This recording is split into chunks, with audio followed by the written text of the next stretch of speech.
Thank you so much for sharing that perspective.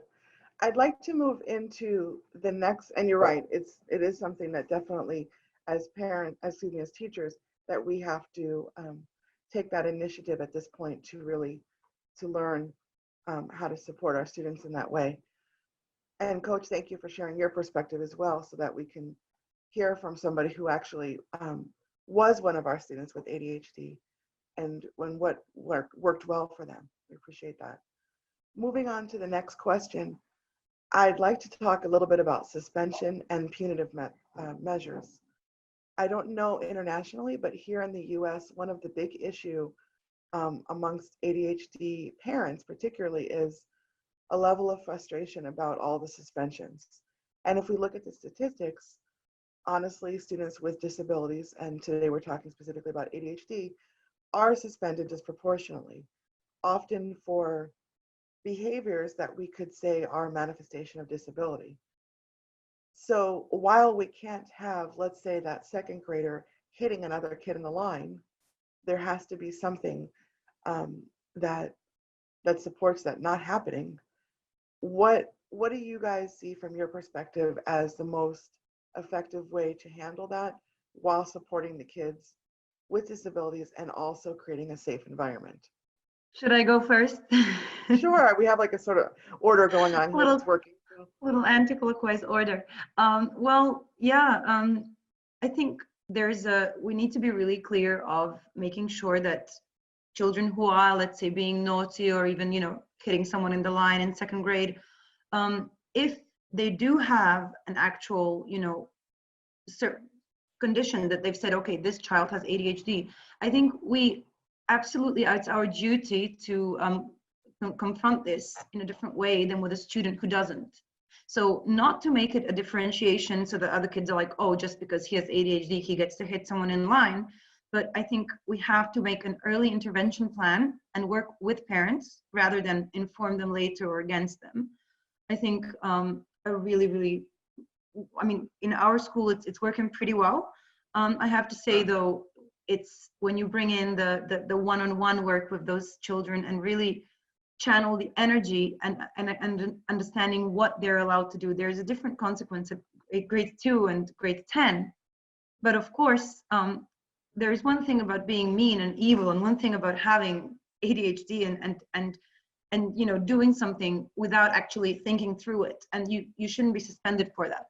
So I think we need to make really clear individualized learning plan. And yes, although it does say in your mission, you're a school of the future, you're going to prepare for, every single student is going to prepare for real life and they're going to be successful individuals.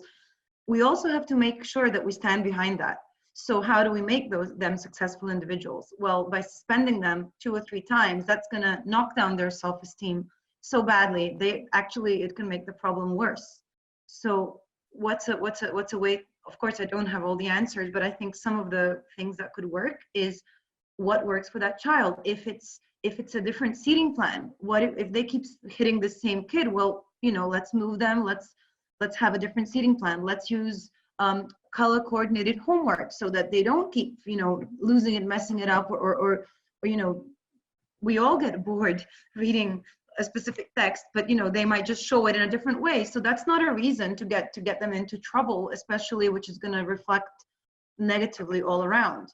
So I would suggest we should look into really trying to personalize a different learning, let's say, plan for each student as they enter the school, and really look at the file in depth and an ongoing process as they develop, and seeing what works, and try and reinforce all of the little things that work on a daily basis, and not to make them more special. They get 7 warnings, the other kids get 3, but just make it very, make them as successful as they can be without, because you can't put them in the same box regarding suspension with other students. You simply have to be understanding. And the last thing I just wanted to add was, for example, I think talking with their let's say parents who and anyone who is working with a child and asking for suggestions, what works. I don't think as a school we should be able to say, yes, yeah, we have to say this is our policy, you cannot smack, you know, a child in a line. But before we say these are the consequences, let's see what solutions we can do and work with the people who are working with a child, because every child is different. I really appreciate what you're saying. So basically, what I'm hearing mostly from what you're saying is that just like we have a differentiated learning plan for these students, we also need to have a differentiated sort of discipline plan, as well as taking proactive steps as the teacher to know, to sort of be able to head off like, okay, I know the way the student can tend to behave, so let me not mix him with this other student, etc. But how do we prevent that? And maybe this could be a question for Tracy. How do we prevent that from being perceived as unfair by the other students? So it's a little bit awkward as a classroom teacher when you have, let's say I have up to 30 something students sometimes, and I have one student that I might handle discipline with differently, and that's appropriate for that student. But yet I teach high school, and teenagers have this very extreme sense of justice when it comes to their discipline policies, so that they can become very easily offended and feeling that, like you said, why did I give that student 7 warnings and I only gave them 3? So do you have any idea, Tracy, how we can handle that as educators? Nicole, I appreciate you thinking I know a lot of the answers, and of course we know I think I do, but I think it's only because I listen, watch, and observe. Once again, if you wouldn't mind, Nicole, if I can call on Coach Adam to see if he had any, like a Section 504 or IEP or any legal documents when he was in K-12, if he can remember, or had any during his process of education, and then I'll come back after him if you don't mind. So Tracy, I had nothing. They didn't even acknowledge how I learned or which way I learned. You know, that's why I'll just talk really quick about this. That's why I'm excited for everybody here and Nicole, who are really making advances and making this a priority, because I had nothing, and I could have gone one of 2 ways. I could have been extremely frustrated, and I actually did have a nervous breakdown in my life, and it was anxiety, severe anxiety with depressive thinking that was masked under the ADD and ADHD. But I pulled out of it, and because I relied on my athletic background all through college. I was a basketball and baseball athlete through college. I relied on that to pull me out, and that's where I developed a lot of my work too. But what I will say, Tracy, is we don't understand how important the relationship is between a student and a teacher, a student and a parent. And I always tell people, if you're connected to somebody, you're in a relationship. You're relating to them in some way. So we're all in a relationship with somebody at some level. And what people don't understand and what they don't focus on enough is the relationship between the teacher and the student, between the coach and the student athlete. You can say something very direct that may be perceived as hurtful to a kid, but if they have the relationship with you, they're going to understand it more effectively. So to answer the question I think that you all are talking about, discipline does need to be a factor for both the student and for the teacher and parent and coach. However, you've got to get and understand how you can relate to that student, because then because we are feeling beings with ADD and ADHD, we don't get frustrated. We understand your communication better, and we don't get offended by what you're saying because of the relationship we have with you. Absolutely. Thank you. Thank you, Coach. I appreciate that. Nicole, do you mind if I go ahead into my triad now? Another one? Absolutely. And the contributors around the world that are listening to this webinar or will listen, I would love to get some more feedbacks on where I'm going next, which is in the United States, we are federally mandated to have individual education programs or plans for any kid that has been looked at or tested of any sort for any special ed assessments. And ADHD falls under OHI or other health impairment. So ADHD and or ADD don't even get their own designation. They are looked at on a piece of paper by the federal government and state government and administrators as somebody that has a health impairment. I don't know that ADHD actually belongs under other health impairment. I believe it deserves its own category or disability rating, but that's not my call yet. And I know that Canada deals with IEPs to some extent. I just don't have a full understanding of how it's mandated for them. And we are all aware that we have special ed kids worldwide anyway.